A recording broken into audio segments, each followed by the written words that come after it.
tu bývajú Nemci, máme Henrik s Raimundom, to sú naši dobrovoľníci z Nemecka. A tu býva vedľa Peter Pavelka, ktorý dneska ešte príde.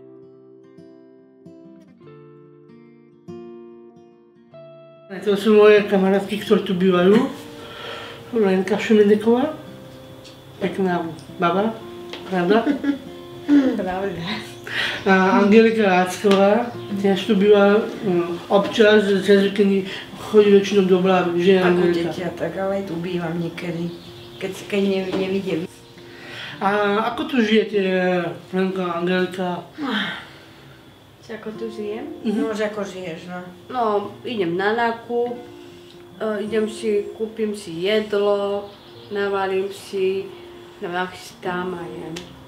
A upratujete? Upratujem, vysávam, umývam, upratujem a dám prať. Super. A ty? Tak to isté ako Lenka, no. A keď mám spinavé okno, tak iba umýjem, vyreštím, dám okenu a už je.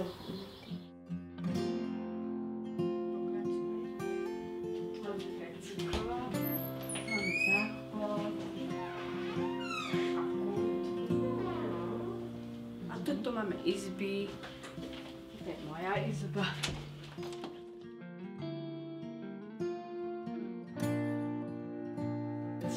Ja som rád, že je to takéto niečo, že tu ľudia aspoň bývajú, to je výborné.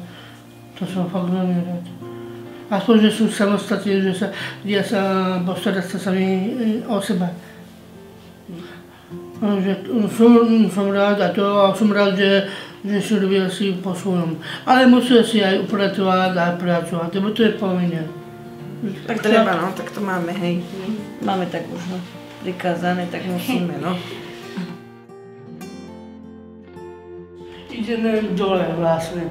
Tam vám kážem, kde sú kluby a kde máme akcie. Tu je jeden kamarát Raimund, ktorý tu býva.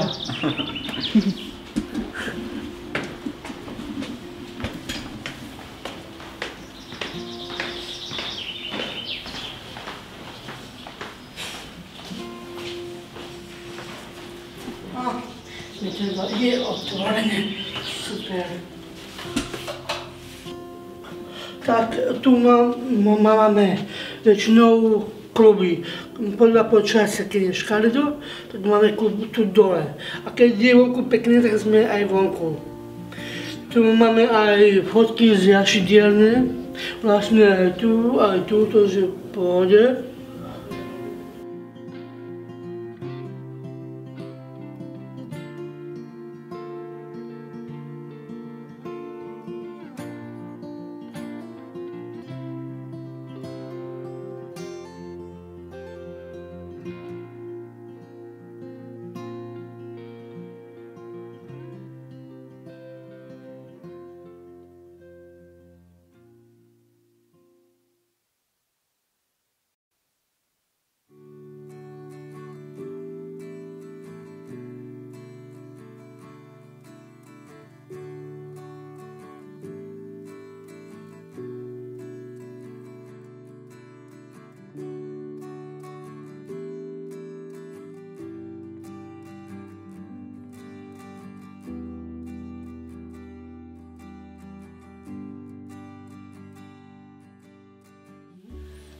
Toto je vlastne môj kamarát.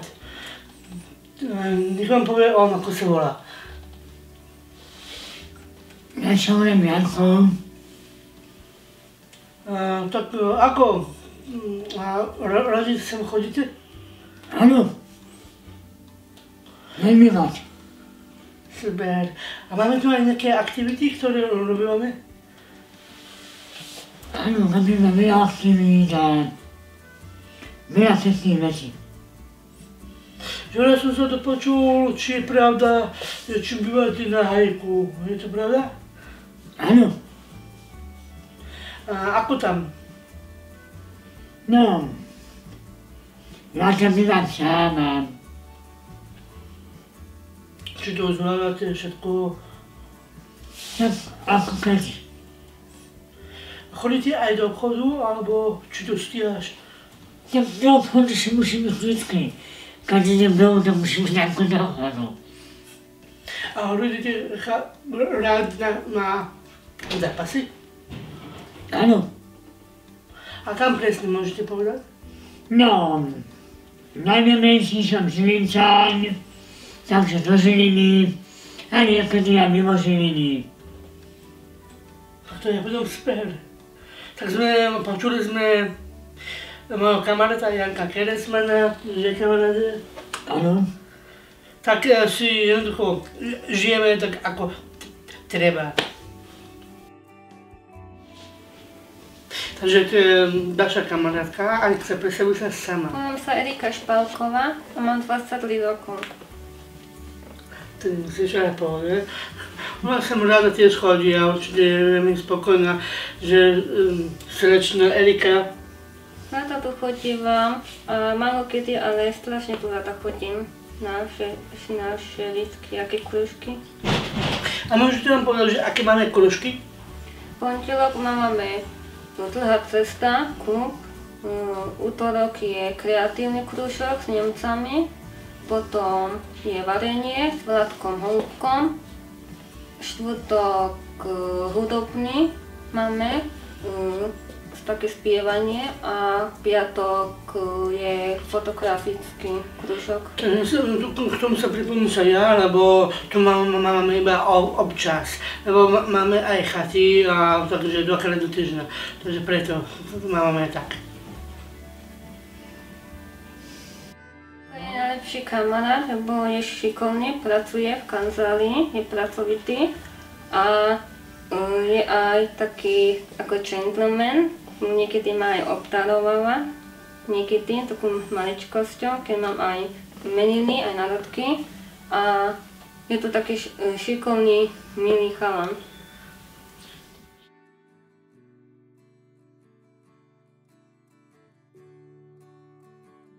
Takže to sú naše obrazy, ktoré tvoríme. Takže ako vidíte, tieto sú moje, ktoré som robil ja a oni mi pomáhali malovať. Toto robila Erika sama doma. Že Erika, povedz niečo? Robila som to doma sama z mobilu, tak som to tak kreslila od oka. To som sa vlastne naučil v Brazílii, keď som tam bol. Od začiatku až tak ma to nebavilo, ale potom som sa chytil a potom mi to išlo od ruky. Toto obrázok, tak to som robil ja. To som kreslil ja. Ja som vlastne autor a som napísaný vzadu.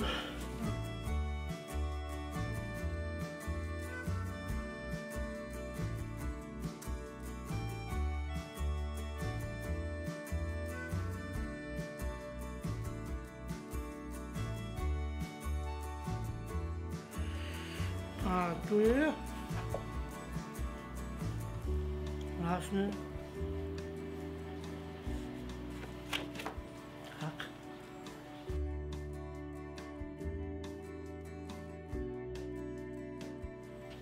Tak teraz ideme sem. To je vlastne kancelária. Niekedy zakopem, niekedy nie, ale v pohode. Toto je pani Holubková Slnečka. Ona je raditeľka z tohto nadácie. A ona robí so všetkými mládežníckými ľuďmi. Pravda si mi? No aj s tebou hlavne. A hlavne som. No, pretože ty si môj zástupca. No. My sme boli, ako som hovoril, v Brazílii. Teda osnovu a ona by vedela viac si povedať, než ja. Čo si som povedal, to je pravda. A teraz sme rádi Slnečka. Slny? Áno, mám niečo prezradiť o Brazílii. Samozrejme. No, musím povedať, že Majo mi vymyslel ako super pobyt, 3-mesačný v Brazílii, kde som bola ako jeho asistentka. A bolo to krásne obdobie, lebo my sme mali vtedy s Majom na seba veľa času. A tak aj ja som mohla Maja zasvietiť do tajov Gmailu, Skypeu, Facebooku a rôznych iných sociálnych sietí. Odvtedy je to človek, ktorý najviac komunikuje s dobrovoľníkmi a aj mi nedokáže napísať odkazy. A naučili sme sa tam veľa nových vecí. Majo bol veľmi náročný človek, chcel všetko preložiť a všetko spoznať, takže sme aj cestovali spolu. A okrem teda toho miesta Lavras, kde sme žili a pracovali sme v takom centre voľného času pre nadané deti a mládež, tak sme navštívili rôzne kluby, Rotary klub, také zariadenie pre mentálne postihnuté deti, tanečné školy, čierne divadlo, kapuéru. Majko, pomôž mi. Potom sme samozrejme museli ísť na karneval.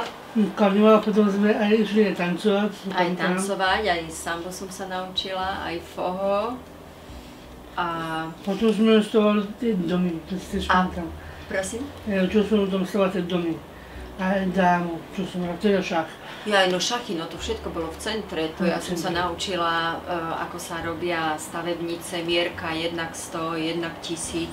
Aj na univerzite sme boli vlastne v Lavrase, tam sme boli pozrieť tie veľké makety, ako stavajú domy, lebo Maja to veľmi zaujímalo. Tak odvtedy aj napríklad viem, že parapety, ako na okná, je z portugalského slova parapetos, čo je poprsia, aby človek nevypadol z okna. No tak to všetko viem vďaka Majovi.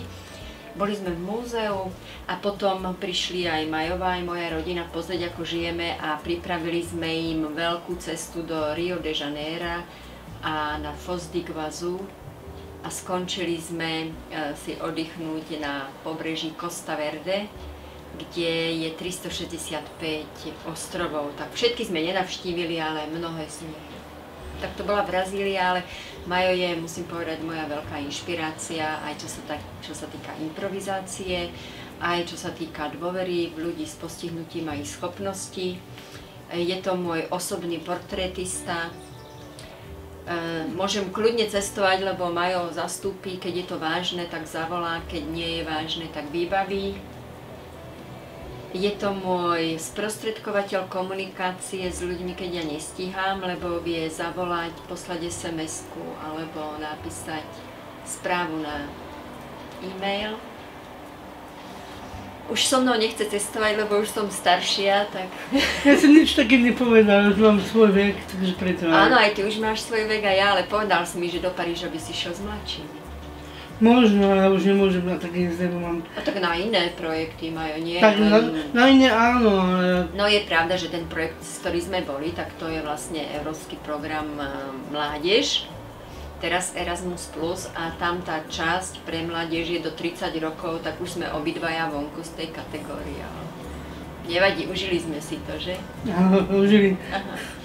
No a teraz ako vymýšľame aj aktivity na Slovensku a keď sa bude dať, tak budeme cestovať aj cez iné programy. Samozrejme. Lebo, Majo, nie, zarobíš veľké peniaze a pripravíš nejakú dovolenku.